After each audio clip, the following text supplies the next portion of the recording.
11쪽입니다. 마태복음 24장 3절부터 14절까지 저하고 교독을 하십시다. 마태복음 24장 3절부터 14절.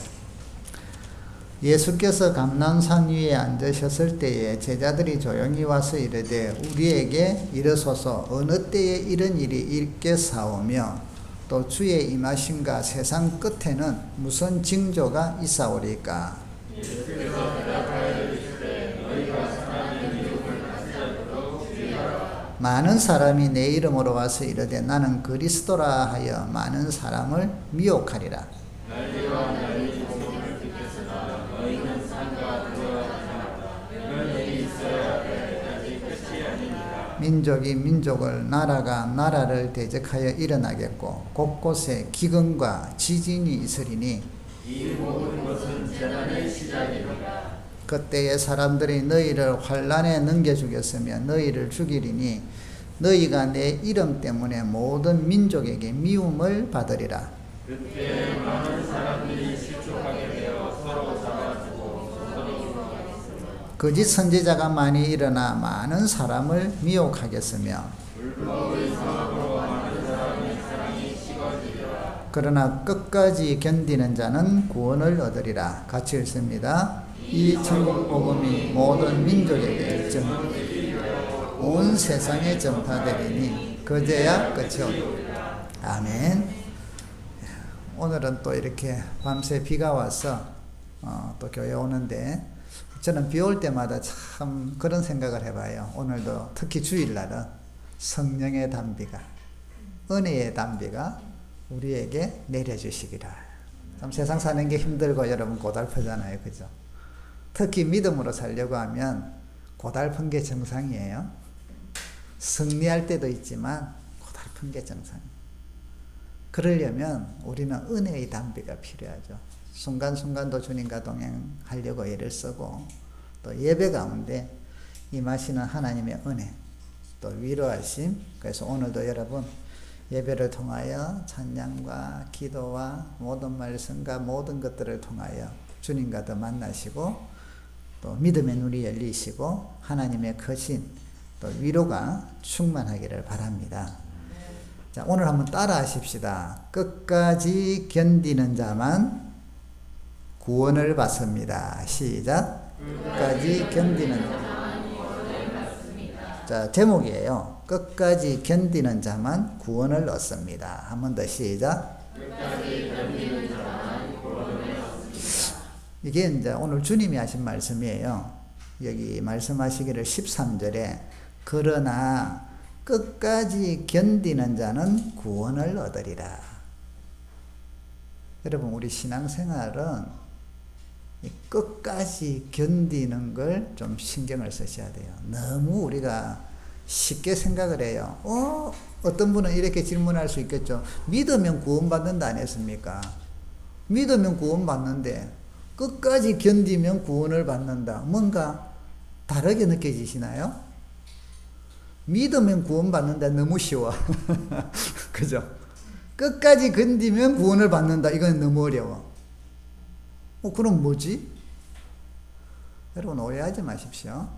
오늘날 우리나라에는 믿으면 구원받는다가 너무나 값싼 복음으로 전략을 해버렸어요. 사람들 구미에 맞게. 복음을 전할 때 안 믿는 사람들에게 믿으면 구원받습니다. 이게 맞아요. 주 예수를 믿어라. 그리하면 너와 내 집이 구원을 받으리라. 그러니까 예수님을 믿으면 구원받아요. 그래서 그 믿음으로 구원을 받은 사람은 믿음으로 주님의 형상을 닮아가게 돼 있어요. 그러면 이 믿음을 가진 사람은요, 끝까지 견딜 수 있는 믿음을 가지게 돼 있어요. 그런데 이거를 다르게 분리를 한다 이 말이죠. 믿는 것 따로, 믿음 생활을 끝까지 견디면서 하는 것 따로. 그래서 성경에 로마서는 믿음을 많이 강조한다면요, 야고보서는 그 믿음의 행함을 강조하잖아요. 이 두 개는 다른 게 아니라 동일한 거죠. 동일한. 자, 그러면 이렇게 말씀을 드릴게요. 이게 다행히 핸드폰이잖아. 이게 만약 금덩어리라 칩시다. 자, 이 금이 진짠가 가짠가 우리는 지금 이거는 금이 아니니까 이제 금색으로 했다 하더라도 그죠? 어떻게 구별해요? 감식권 그 감별사들은 금방 알겠죠. 근데 우리가 일반적으로 순금 100% 이러려면 뭐로 하면 돼요? 불에 녹이면 금이 바뀌어요, 안 바뀌어요? 금은 그대로예요. 모양이 이런 사각형에서 이제 물로 바뀌어서 그걸 다시 뭐예요? 사각형 주물에 넣어버리면 굳으면 똑같은 게 돼요. 금은 여러분, 진짜 금은 불에 들어가든 물에 들어가든 그냥 있든 안 바뀌어요. 그런데 가짜는 불에 넣어보면 들통이 나요. 가짜가 구별되죠. 여러분, 자, 믿음은, 구원받는 믿음은, 하나님의 은혜를 누리는 믿음은 환난이 있어도 끄떡없고요. 그대로 있고 평안해도 그 믿음 그대로예요. 그런데 환난이 있으면 믿음이 바뀌어버린다. 이거는 가짜예요. 좋을 때만 자기 마음에 들 때만 신난다. 막 엄청나게 믿음 생활 우리가 볼 때 잘하는 것 같다. 교회 열심히 하고 뭐 예수님 이런 것 같다. 그런데 자기 생각하고 다르다. 혹은 어려움이 닥친다. 고난이 닥친다. 그러면 탈색돼 버려. 변색돼 버려. 이거는 가짜라는 거죠. 그래서 여러분 믿음으로 구원받는 똑같은 말이에요. 진짜 믿음은 환난이 와도 주님 바라보게 돼 있고요. 좋은 일이 있어도 주님 찬양하게 돼 있고요. 그런데 이게 이제 자라는 과정 속에 말씀으로 더 강해지고 성령으로 이거는 당연하죠. 자라는 과정은 있어요. 그런데 진짜는 그렇게 자란다니까요. 가짜는 그리 자라는 것 같은데 나중에는 가짜예요. 그걸 우리가 구별하자는 거죠. 자, 그래서 여러분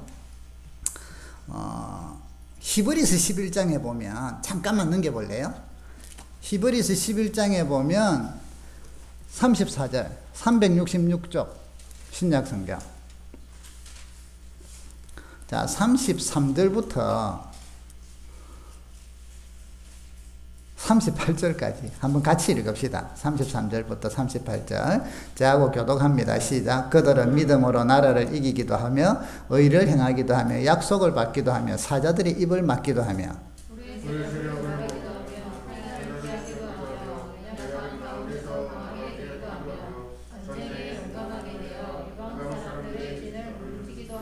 여자들은 자기의 죽은 자들의 부활로 받아들이기도 하며 또 어떤 이들은 더 좋은 부활을 얻고자 하여 심한 고문을 받되 구차히 풀려나기를 원하지 아니하였으며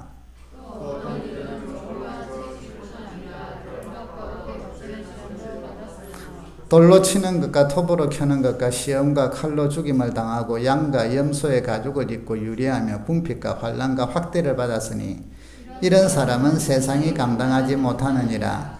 그들이 광야와 산과 동굴과 토굴에 유리하여. 자, 여러분 이 히브리서 11장은 믿음장이라고도 해요. 왜냐하면 믿음의 사람들에 대해서 나오는데 두 가지가 선명하게 나와요. 오늘 33절부터 38절까지가 믿음의 사람들의 두 가지 모습이에요. 이중성이 아니에요. 자, 어떤 상황과 환경에 따라서 환난이 오고 고난이 왔을 때 믿음의 사람들에게 두 가지 형태가 나타나요. 한쪽은 33절에 보니까 그들은 믿음으로 사는 사람들이에요. 나라를 이기고 됐나요? 의를 행하기도 하고 했는데 자 보세요. 사자들의 입을 막기도 하고 자 다니엘이 사자굴에 빠졌는데 그때 믿음으로 하나님을 신뢰한다 하고는 왕의 말을 안 들었어요. 그래서 사자굴에 빠졌잖아요. 기도하지 말아야 했는데 끝까지 기도하니까 음모론자들이. 그래서 여러분 믿음 생활 잘하면 음모론자들이 주변에 있을 수가 있어요. 그게 여러분 현혹되지 않기를 영분별을 갖기를 바라요. 오늘 나중에 마태복음 보겠지만 고발 고소가 많이 일어나요. 자, 그 다음에 그런데 믿음으로 다니엘이 굶주린 사자굴에 던져졌는데 하나님이 천사들을 통해서 사자 입을 막아버렸어. 그래서 밤새도록 사자들의 털 속에서 편안히 잤어요. 왕은 잠을 못 잤어. 아까운 인재가 죽었으니까. 자, 그래서 살아났단 말이에요. 이게 믿음으로. 또 그 다음에 불의 세력을 멸하기도 하고 사드락 메삭 아벳느고는 느부갓네살의 신상에 절을 안 한다고 우리말로 용광로에 빠졌어요. 근데 보통 1000도라 하면 7배나 더 올리래. 7000도를 올렸어. 그래서 던지던 사람들이 불에 타 죽었어요. 그런데 이들이 불에 들어갔는데 머리털 하나 거슬러지지 아니하고 그 속에서 4사람이 거닐더라. 신의 형상을 한 사람이 같이 하더라. 그래서 나오라 했잖아요. 나오니까 불에 믿음으로 죽으면 죽으리라 해가지고 그러죠. 그 다음에 또 보니까 믿음으로 전쟁에서 용감하게 되고, 어린 다윗이 막 골리앗을 한 방에 날리잖아요. 전쟁에서 용감하게 되기도, 기드온의 300용사들이 막 물리치잖아요. 이방 사람들의 진을 물리게. 자, 믿음으로 여러분 이런 역사와 권능이 내는 환경에 현실의 어려움들, 현실의 장애물들이 닥쳤을 때 믿음으로 그것을 돌파해 나가고 그것을 무너뜨리고 그것을 뚫고 나가는 믿음의 용사들이 나와요. 우리는 이것을 너무나 좋아해요. 그리고 우리는 이 믿음을 갖도록 애를 써야 돼요. 저와 여러분들도 여러분 앞에 가로막는 장애물들이 있을 때 믿음으로 돌파하기를 주의 이름으로 축복합니다. 믿음으로 돌파하셔야 돼요. 믿음으로 그걸 뚫고 나가셔야 돼요. 동시에 믿음의 사람들이 또 어떤 사람이 나오느냐 이렇게 나오죠. 35절 끝에 보면요, 심한 고문을 받되 구차히 풀려나기를 원하지 아니하였으며. 자, 여러분, 고문을 받는데 구차히 안 풀려나고, 고문 받으면 여러분 우리나라 고문 받는 사람들 우리는 잘 알잖아요. 일제시대, 박정희 독재 때, 전두환 독재 때 고문 받은 사람들이 평생 불구가 되는 거, 고문 받다가 죽기도 하는 거. 자, 고문의 현장을 우리는 좀 알아요. 그런데 믿음 때문에, 진짜 믿음 있는 사람은 이런 고문이 닥쳤을 때 고문을 뚫고 나가버려갖고 헤쳐지면 되는데, 이거는 그런 상황이 아니라는 거죠. 고문을 고스란히 당하는데 믿음으로 당하더라는 것이죠. 구차히 풀려 안 나. 그러면 결국 뭐였을까요? 믿음으로 장애가 입었거나 죽었거나 둘 중에 하나예요. 순교를 했거나. 또 그 다음에 뭐라고 합니까? 여기 보니까 36절에 어떤 이들은 조롱과 채찍질 뿐 아니라 결박과 옥에 갇히는 시련을 당했다. 여러분, 믿음이 좋았기 때문에 조롱을 받았고요, 믿음으로 채찍을 맞았을 뿐 아니라 옥에 갇히기도 하고 그런 시련을 받더라. 믿음 좋으면 풀려나야지. 풀려나는 것도 있지만 여러분, 그러니까 믿음을 가진 사람들이 우리에게 닥치는 상황들이 어떤 때는 뚫고도 나가게 하시지만 어떤 때는 그 상황 속에서 그것을 고스란히 이겨내도록, 당하면서 이겨내도록, 버티도록, 그러다가 순교를 하든 그것이 기간이 돼서 풀려나올 때 멀쩡하게 나오는 게 아니라 장애를 입고 나온다. 그렇게 살아가는 것도 믿음의 영웅들이 하는 일이라는 거예요. 또 그 다음 뭐라고 하십니까? 37절, 돌로 치는 것. 스데반이 믿음 때문에 돌로 맞아 죽었잖아요. 돌에 맞아 죽었잖아요. 예수 그리스도 전하다가 돌에 맞아도 안 죽었어야지, 막 벌떡 일어나고 막 이리 돼야지. 여러분, 믿음을 무슨 자판기로 생각하지 마세요. 아니에요. 내 편한 대로만 무조건 막 이 영광만 있는, 성경은 그리 이야기 안 해요. 영광도 있고 능력도 있지만 주님을 알면 주님과 함께 고난도 받으라고 이야기를 합니다. 여러분, 믿음이 좋을수록 고난을 두려워하지 마세요. 고난을 피하려고만 하지 마세요. 고난을 뚫고 나가세요. 그런데 그 고난을 뚫고 나가서 승리할 때가 있는 반면 어떤 때는 고난에 눌려서 때로는 장애를 입거나 영적인 탈진에 빠지거나 때로는 괴로워하거나 이런 현장도 믿음만이 이겨낼 수 있다는 거예요. 믿음이 없다면 그거 안 하죠. 당장 배신하고 그냥 가면은 옥에서 풀려나잖아요. 뭐 할라 조롱을 당해요. 나도 예수 안 믿으면 끝나는데. 뭐 때문에 괴로움을 당해요. 나도 아니다 하면 끝나는데. 옛날에 그런 이야기가 있더라고요. 그 6.25 때인가 공산당에 했을 때 하도 성경책을 깔아놓고, 야, 성경책 밟고 가면 살려주고 안 밟으면 죽는다. 그거 갖고 태웠다는. 어떤 사람은요, 에이 잠시 주여 용서해 주소서 하고 밟고 지나가서 살고, 어떤 사람은 우리가 볼 때 미련하게, 일반 세상 사람들이 볼 때 미련하게. 끝까지 나는 그럴 수 없습니다. 그래서 순교당하고 창에 찔려주고. 여러분, 세상적인 믿음의 허울을 우리 다 벗기셔야 돼요. 그거 갖고는 안 돼요. 여기 보세요. 37절, 돌로 치는 것과 톱으로 켜는 것과 시험과 칼로 죽임을 당하는 것. 그 다음, 살기는 살되 양과 염소의 가죽을 입고 유리하더라. 양 가죽을 쓰고 양 속에서 같이 살면서 어떤 면서는 왜 그리 살아? 믿음 지키려고. 믿음 지키려고. 그 다음 여기 보세요. 궁핍과 환난과 학대를 받았다. 여러분, 예수 열심히 잘 믿는데 너무 가난해져, 궁핍해져. 이걸 믿음이라는 걸 아세요? 가난하면 오늘 얼마나 참 변질됐냐면, 제가 가슴이 아픈 게, 그래서 우리 교회에서는 절대 그런 돈 문제로 인하여 그런 말이 안 나오도록 애를 쓰는 이유가 그거예요. 어떤 분들이 그런 이야기 하더라고요. 은혜를 받고 교회를 다녔는데, 교회를 다녀보니까 목사님, 교회도요 돈이 있어야 다니겠습니다. 왜요? 아니 무슨 뭐 할 때마다 좀 헌금도 하고 이래야 되는데 헌금 안 하면 믿음 없는 사람 같이 보이고. 여러분, 아니잖아요. 여러분들이 헌금을 많이 하고 하는 것들은 주님이 주신 은혜에 대한 우리의 믿음의 표로서 하는 거지, 그게 헌금을 많이 하니까 믿음이 좋다. 물론 믿음이 좋으니까 해요. 그런데 그걸 가지고 믿음으로 판단을 한다? 천만에요, 천만에. 많이 준 사람은 많이 드리지 아니하면 악한 자라는 거예요. 악한 자. 하나님의 것을 자기 것으로 만든 자. 성경은 그리 이야기해요. 그러니까 없을 때는 없는 게 정상이죠. 그냥 주여. 궁핍. 믿음 때문에 궁핍한 거, 여러분. 믿음 때문에 궁핍을 선택하시겠습니까? 믿음 없이 부유함을 선택하시겠습니까? 그 다음 뭐라고 해요? 환난, 학대. 자, 이런 사람을 38절, 세상이 감당하지 못한다.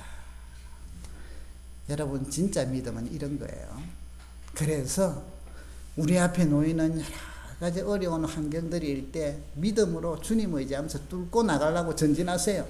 뚫고 나가는데 뚫히면 할렐루야 주님 감사합니다 하세요. 그런데 뚫리는 게 아니라 거기 더 나를 괴롭혀 억눌러. 그래서 환난을 당하고 궁핍을 당하고 괴로움을 당하고 핍박을 당해, 학대를 당해, 조롱을 받아, 억울한 일을 당해. 그대로 믿음으로 사세요. 괜찮아요. 자, 성도들은 이런 분을 볼 때 우리가 위로하고 같이 기도하고 힘써주는 게 신앙생활이에요. 저 아마 저 무슨 죄를 짓을 거야. 우리는 모르지만 저 죄를 짓으니까 우리는 바로 저는 봐봐 예수 잘 믿으니까 뭐 이렇게 복 받고 뭐 잘 되는데, 저는 예수 잘 믿으니까 뭐 갈수록 막 내리막길이야. 저 사람은 뭔가 믿음 생활을 잘못하는 거야. 이게 얼마나 안타까운 잘못된 신앙의 평가들이냐는 거죠. 우리가 이런 문화 속에서 살아가고 있다는 거예요. 여러분, 믿음은요, 그래서 우리 믿음 생활할 때 어떤 시기는 환난이 닥칠 때가 있겠죠. 그때는 그 환난을 감사까지는 못하더라도 묵묵히 주님 바라보면서 버티는 사람이 승리하는 거예요. 통과해내. 버텨서 통과해내. 오늘 여러분 여기 마태복음에 보시면 이제 돌아갑시다. 본문으로. 왜 지금 이게 같이 연관이 돼서 돌아간 거예요? 제자들이 예수님께 물어봤어요. 세상 종말에 주님께서 막 이게 성전이 다 무너진다 하고 너무나 참이 돌 위에 돌 하나 남지 않고 무너진다 하니까 제자들로서는 깜짝 놀란 거죠. 이 성전을 지은 게 얼마나 지금 어리어리하게 지었는데, 오랜 세월 동안 지었는데 이런 게 다 무너진대요. 그래서 너무 정신이 없어가지고 물어봐요. 조용히. 주님 언제 이런 일이 생기고 또 주님 말씀하시는 세상 끝에는 어떤 징조가 있습니까? 하고 물어봤어요. 자, 그래서 예수님께서 세상 종말에 이를 때 주님이 재림하시기 전에 일어날 징조들을 설명을 해주는데, 이게 마태복음 24장이 나오고 있어요. 그 중에 오늘 봅시다. 4절. 자, 4절을 봅시다. 너희가 사람의 미혹을 받지 않도록 주의하라. 사람의 미혹. 여러분 지금 이 코로나가 참 코로나19가 전 세계를 지금 바꾼다잖아요. 코로나 이전과 이후가 지금 사실은 많이 달라지잖아요. 엄청나게. 우리의 생활 패턴도 달라지고, 환경도 달라지고, 지금 엄청나게 지금 변화들이 일어나는데, 이게 이제 쭉 장기가 앞으로 얼마나 될지 장기전으로 갈 것 같아요. 자, 그럼 이 코로나만 끝나면 끝날까요? 바이러스들은 계속 지금 진화를 해서 더 발전되고 있는데, 그럼 또 다음에는 이거 좀 끊고 나면 또 한 몇 년 지나면, 보통 몇 년은 지나야 되니까요, 주기가. 그럼 또 다른 게 뭐가 나올 거단 말이죠. 그러면 또 그때 또 어떻게 돼요? 지금하고 또 다른 상황이 될 수도 있겠죠, 앞으로. 자, 이런 어려운 상황들을 맞이할 때, 우리가 시간이 지나면 지날수록 우리가 뭘 자꾸 깨달으셔야 되냐면, 종말의 전조 현상이라는 걸 깨달으셔야 돼요. 주님이 재림하시기 전에 일어날 전조 현상들을 쭉 이야기해 주시는데, 그게 여러분, 우리의 역사는요, 회전형이 아니에요. 돌고 도는 거. 그러나 직선도 아니에요.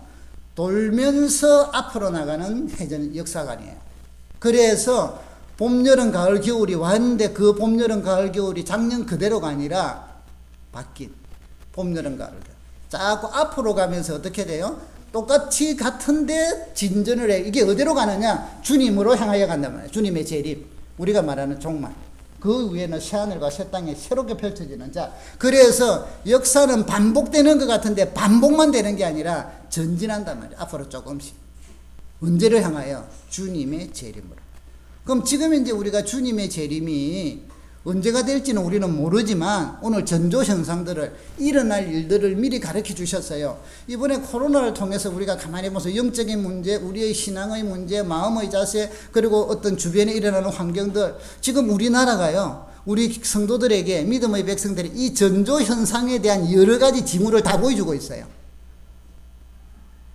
그러니까 언제 오실지는 모르지만, 이 전조 현상을 조금씩 경험함을 통하여 앞으로 주님 오시기 전에 대환란이 일어날 때, 엄청난 환란이라는 거죠. 대환란, 큰 환란이 일어날 때 우리가 지금부터 어떤 면에서는 면역성을 가지고 이럴 건데를 알고 나가야 돼요. 그렇게 지금 시대는 우리에게 엄청나게 복된 시간들이에요.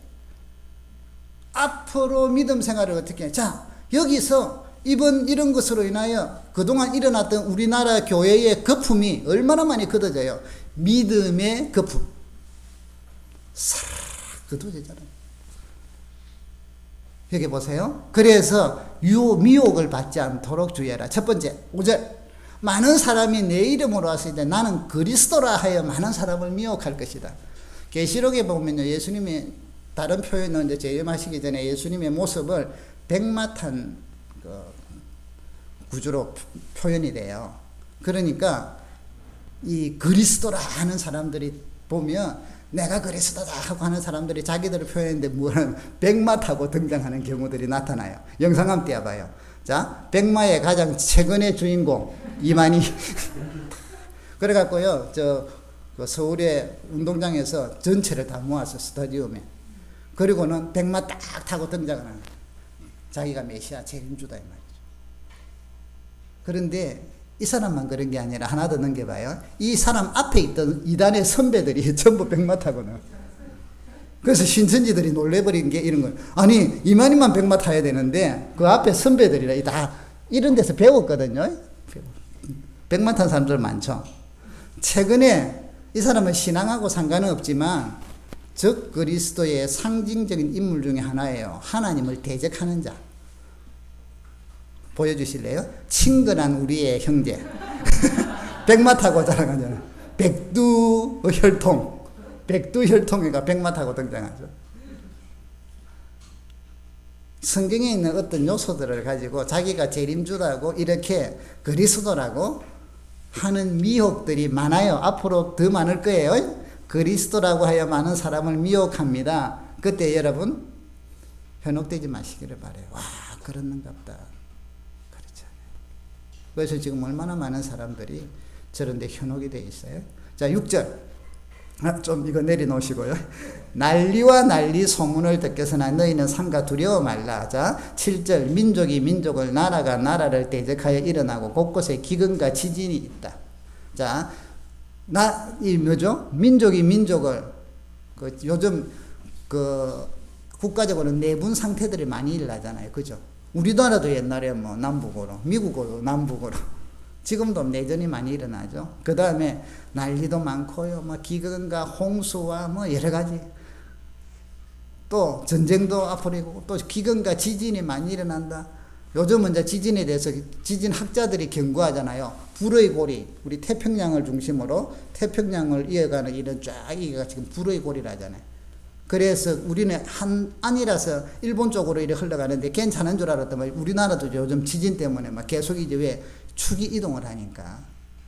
자, 그래서 이런 지진들이 앞으로 기근과 지금 아프리카나 이런 쪽에는 기근이고요. 한쪽에는 물난리고요. 한쪽에는 가뭄이고 한쪽에는 지진이고 뭐 이런 거 일어나잖아요. 갈수록 많아진다는 거예요. 그러니까 이런 것들이 다 일종의 전조 현상들. 자, 재난의 시작이래요. 9절. 그때의 사람들이, 자, 이게 중요해요. 9절 한번 읽어봅시다. 시작. 그때 사람들이 너희를 하나님께로 지으시며 너희를 죽이니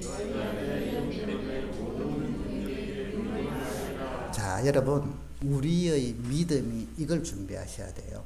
그때에 너희는 누구예요? 1차적으로 지금 12 제자들이죠. 그런데 결국은 뭐예요? 믿는 자들이에요. 믿는 자들. 주님을 믿는 제자들은 오늘날은 우리들이죠.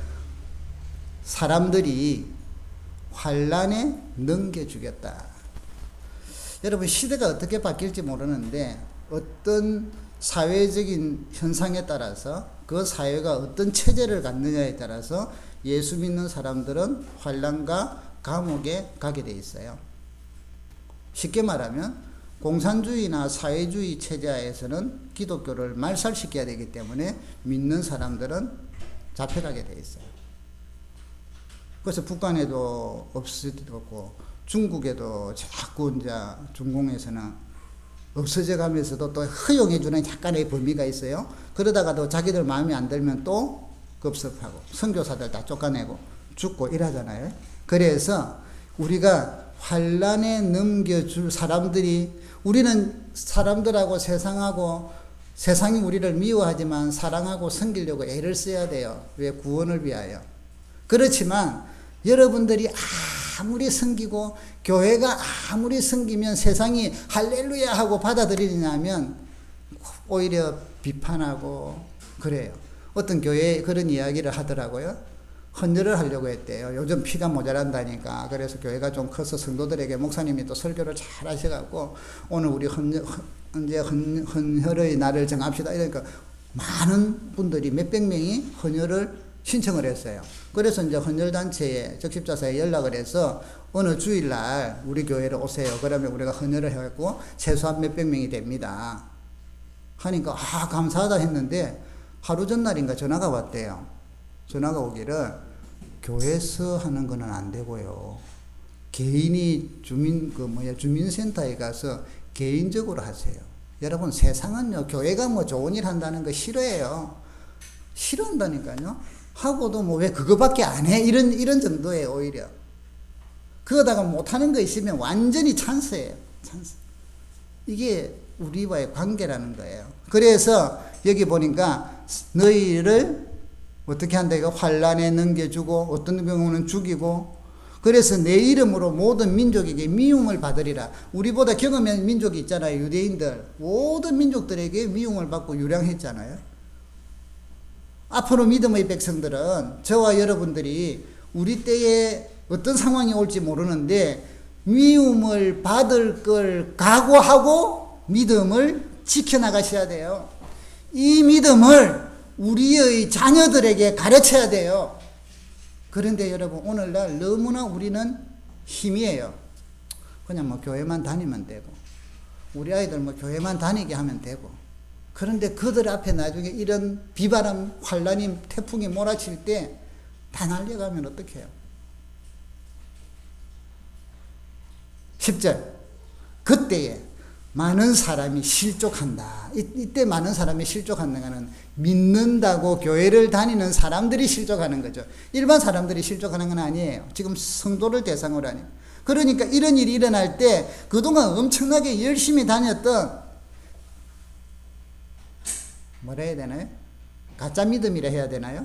참 표현하기가 어렵지만 아까 이야기한 도금들은요. 이제 다 드러난다는 것이죠. 그래서 많은 사람들이 실족하게 되고 서로를 잡아주고 서로를 미워하고 거짓 선지자가 많이 일어나 많은 사람을 미혹하고 불법이 성함으로 많은 사람의 사랑이 식으리라. 자, 여러분 요즘요 이렇게 고발하고 이런 거 있잖아요. 그죠?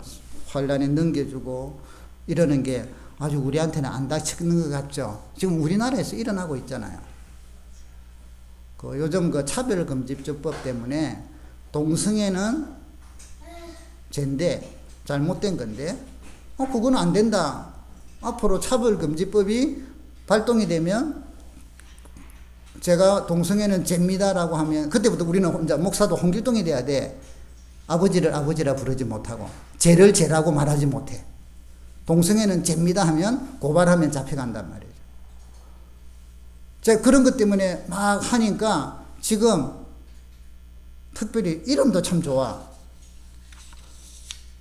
거기에 사진 없죠. 그죠? 3개만 있죠. 하나, 사단법인 평화나무라는 기독교인으로 구성된 단체예요.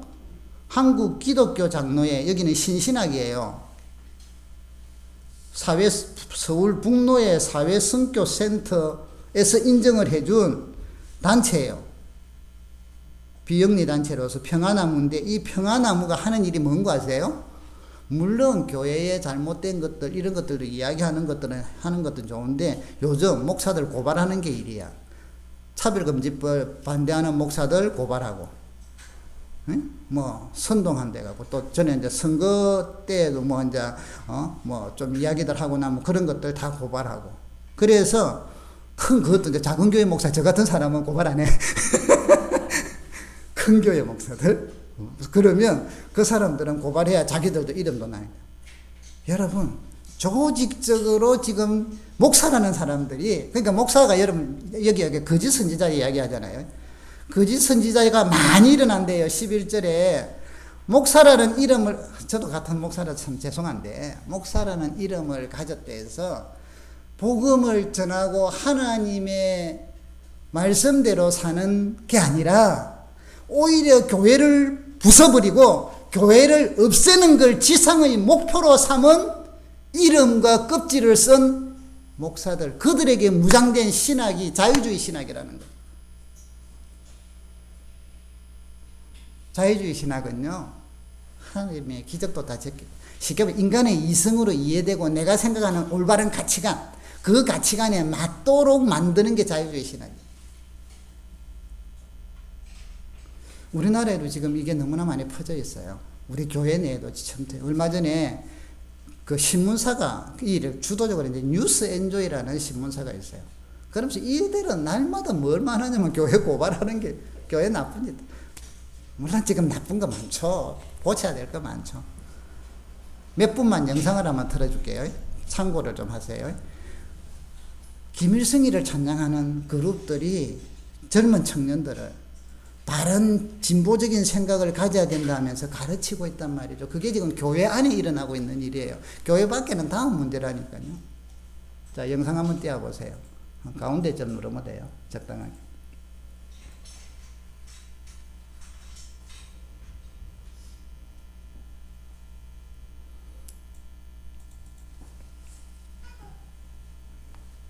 가운데 좀. 자, 이제 교회를 무너뜨리라. 예, 가운데.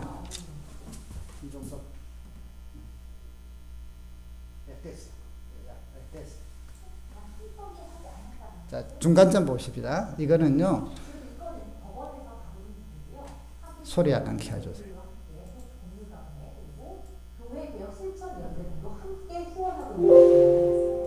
더욱 충격적인 보도도 나왔습니다. 바로 중적인 찬양과 의식화 작업을 하고 있는 이들이 지금까지 언급된 단체들과 연관되어 있다는 부분이에요.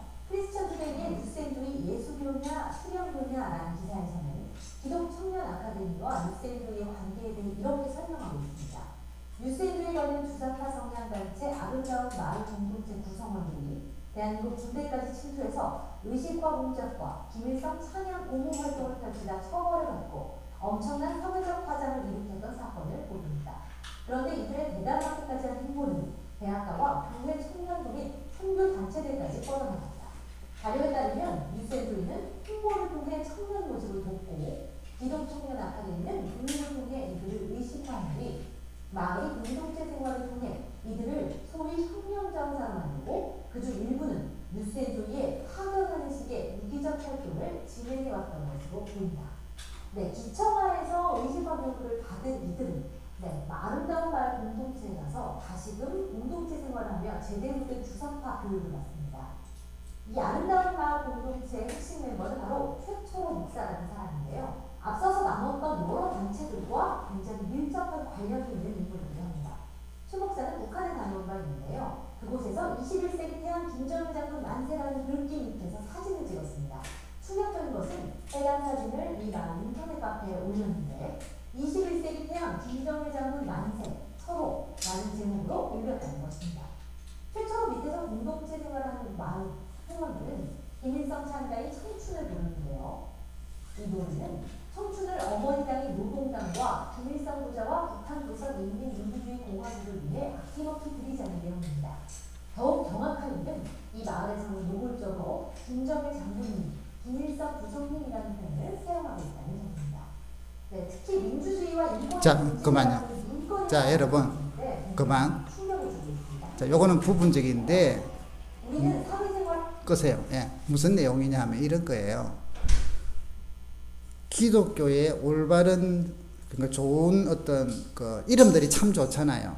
성향의 단체로 뭐 세계관 교육을 시킨다 이런 걸 하면서 결국은 밑에 저런 사회주의적인 또 때로는 저기 아까 최철호라는 이름이 목사잖아요. 그러니까 여러분 이제는 어쩔 수 없어요. 목사라는 칭호가 있어도 우리는 서로가 조심합시다. 그래서 이제 우리가 어떤 면에서는 어느 학교를 출신하고 어느 교단에 속했나 이랬는데 요즘은 교단이나 학교도 좀 전체적으로는 그런데요. 그 속에 침투되어 있기 때문에 특히 예를 들면 감리교 신학대학은 감신의 목회자들을 양성하는 곳이에요. 근데 지금 뭐가 일어났느냐 하면 차별금지법 때문에 그 안에는 동성애를 옹호하는 동아리가 감신대 안에 학생들이 있다는 것이에요. 그걸 못 쫓아내고 있어요. 그 안에는 그런 진보적인 성향들이 많기 때문에 보수적인 목사들도 있지만 진보적인 성향도 많다는 거예요. 그러니까 여러분 이들이 결국은 뭐예요? 엄청나게 이름은 뭐 아름다운 재단 무슨 뭐 아름다운 마을 공동마을 좋은 이름들은 다 써요. 그리고 성경에 있는 이름도 다 써요. 그런데 그들의 가치관과 그들이 추구하는 방향은 성경하고 다른 방향으로 간단 말이죠. 그래서 결국 누구를 고발해요? 성도들을 고발해요. 바로 믿는 사람들을 고발해요. 여러분 일제시대 때도 신사참배 때문에 막 할 때 그분들을 고발한 사람들이 그들의 기득권을 지키고자 하는 목사들이었고 신자들이었다는 걸 아셔야 돼요. 오늘 여러분 지금 현재는 환란이 크게 없으니까 알곡과 가라지가 구별이 안 되는 시대예요. 그런데 이런 코로나 전국으로 인하여 또 우리나라의 이런 전국으로 인하여 가만히 보면 우리 믿음들을 어떻게 세워가야 하는가를 경종을 알려주고 있다는 것입니다.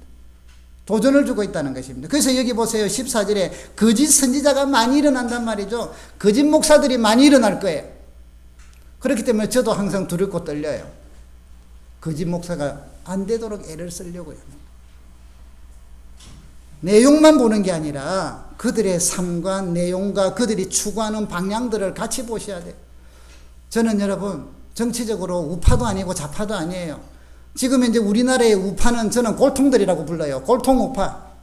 지금 좌파라고 하는 저쪽 계열들은 정말 사회주의 개념을 가지고 있는 사람들이 많아요.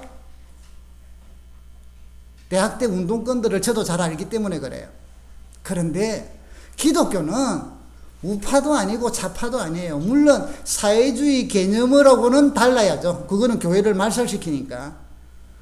그나마 자유민주주의는 자유를 서로 하면서. 그런데 그들도 우리를 부패하게 만들어요. 그래서 정치적이든 뭐든 이 문제가 아니라 우리 성도들의 믿음을 종말이 되면 될수록 여러 가지 다양한 방식으로 사탄은 모든 전략으로 총동원해요. 그 중에는 이념을 공격할 것이고, 그 중에는 재난으로 접근할 것이고, 그 중에는 거짓 목사들을 세울 것이고, 거짓 목사들도 여러 종류예요. 저렇게처럼 이념적으로 어떤 나가는 사람이 있는 반면 세상적으로 타락을 해갖고 세상적인 것을 많이 강조하는 사람들.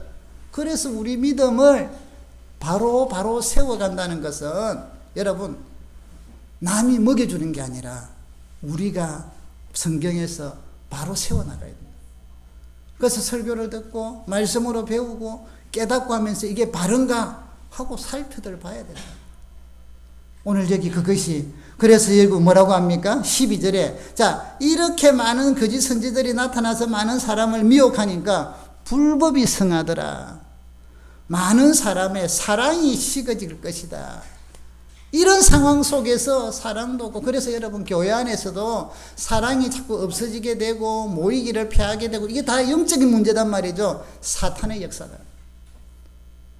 여러분 모든 환경들에 이런 배후에 있는 영적인 부분들을 항상 진단을 하면서 우리가 믿음 생활 하기를 바랍니다. 그래서 이렇게 주변 환경이 복잡하고 이렇게 주변 환경이 신자들을 공격하려고 하고 여러분의 믿음을 무너뜨리려고 모든 방법과 환경과 모든 걸 총동원해서 우리를 공격하고 유혹에 들게 만들고 미혹하게 만들고 때로는 광명의 천사로 나타나고, 오늘 여기 24절에 보세요. 마태복음에 거짓 그리스도들과 거짓 선지자들이 일어나 큰 표적과 기사를 보여 할 수만 있으면 택하신 자들도 미혹하리라.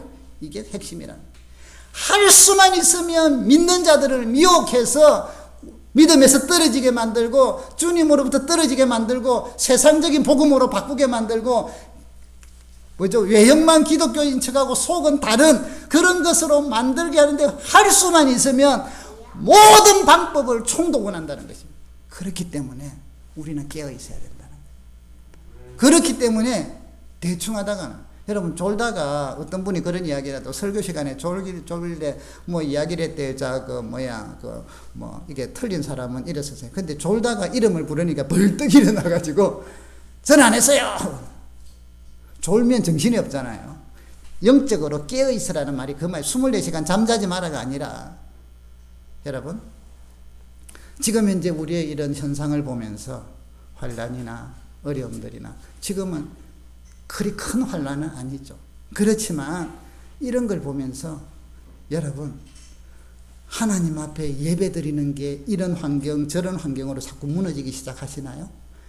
그리고 그런 도전을 자꾸 받기 시작하시나요? 세상은 자꾸 도전을 해요. 여러분 여기서 믿음을 견고하게 하기를 주님의 이름으로 축복합니다. 자, 앞으로 이런 세대가 오기 때문에 때로는 교회에 모이지 못하게끔 만들 상황이 올 수가 있다는 것이죠. 그러면 여러분 교회에 못 모일 때 여러분의 믿음은 무엇으로, 여러분의 자녀들은 무엇으로 믿음을 지키시렵니까? 이런 엄청난 영적인 이제는 모든 방법을 동원해서 뭐 전염병이 됐든 뭐가 됐든 이래서 교회에서 예배를 못 드리게 만들어요.